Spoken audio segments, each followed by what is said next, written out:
एक आदमी रेगिस्तान से गुजरते वक्त बुदबुदा रहा था, कितनी बेकार जगह है ये, बिल्कुल भी हरियाली नहीं है, और हो भी कैसे सकती है, यहाँ तो पानी का नामोनिशान भी नहीं है। तपती रेत में वो जैसे जैसे आगे बढ़ रहा था उसका गुस्सा भी बढ़ता जा रहा था। अंत में वो आसमान की तरफ देख झल्लाते हुए बोला, क्या भगवान आप यहाँ पानी क्यों नहीं देते?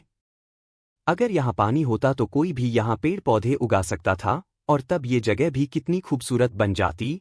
ऐसा बोलकर वह आसमान की तरफ ही देखता रहा, मानो वो भगवान के उत्तर की प्रतीक्षा कर रहा हो। तभी एक चमत्कार होता है, नजर झुकाते ही उसे सामने एक कुआं नजर आता है। वह उस इलाके में बरसों से आ जा रहा था पर आज तक उसे वहां कोई कुआं नहीं दिखा था। वह आश्चर्य में पड़ गया और दौड़कर कुंवे के पास गया। कुंवा लबालब पानी से भरा था। उसने एक बार फिर आसमान की तरफ देखा और पानी के लिए धन्यवाद करने की बजाय बोला, पानी तो ठीक है लेकिन इसे निकालने के लिए कोई उपाय भी तो होना चाहिए। उसका ऐसा कहना था कि उसे कुएं के बगल में पड़ी रस्सी और बाल्टी दिख गई। एक बार फिर उसे अपनी आंखों पर यकीन नहीं हुआ। वह कुछ घबराहट के साथ आसमान की ओर देखकर बोला, लेकिन मैं ये पानी ढोऊंगा कैसे? तभी उसे महसूस होता है कि कोई उसे पीछे से छू रहा है। पलट कर देखा तो एक ऊंट उसके पीछे खड़ा था।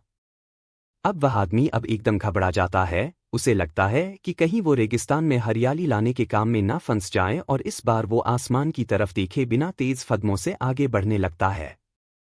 अभी उसने 2-4 कदम ही बढ़ाया था कि उड़ता हुआ पेपर का एक टुकड़ा उससे आकर चिपक जाता है। उस टुकड़े पर लिखा होता है, मैंने तुम्हें पानी दिया, बाल्टी और रस्सी दी, पानी ढोने का साधन भी दिया। अब तुम्हारे पास वो हर एक चीज है जो तुम्हें रेगिस्तान को हरा भरा बनाने के लिए चाहिए। अब सब कुछ तुम्हारे हाथ में है। आदमी एक क्षण के लिए ठहरा, पर अगले ही पल वह आगे बढ़ गया और रेगिस्तान कभी भी हरा भरा नहीं बन पाया। फ्रेंड्स, कई बार हम चीजों के अपने मन मुताबिक न होने पर दूसरों को दोष देते हैं। कभी हम सरकार को दोषी ठहराते हैं, कभी अपने पेरेंट्स को, कभी कंपनी को, तो कभी भगवान को। पर इस ब्लेम गेम के चक्कर में हम इस इंपॉर्टेंट फैक्ट को इग्नोर कर देते हैं कि एक इंसान होने के नाते हम में वो शक्ति है कि हम अपने सभी सपनों को खुद साकार कर सकते हैं। शुरुआत में भले लगे कि ऐसा कैसे संभव है, पर जिस तरह इस कहानी में उस इंसान को रेगिस्तान हरा भरा बनाने के सारे साधन मिल जाते हैं, उसी तरह हमें भी एफर्ट करने पर अपना गोल अचीव करने के लिए जरूरी सारे रिसोर्सेज मिल सकते हैं। पर समस्या ये है कि ज्यादातर लोग इन रिसोर्सेज के होने पर भी उस आदमी की तरह बस कंप्लेंट करना जानते हैं, अपनी मेहनत से अपनी दुनिया बदलना नहीं।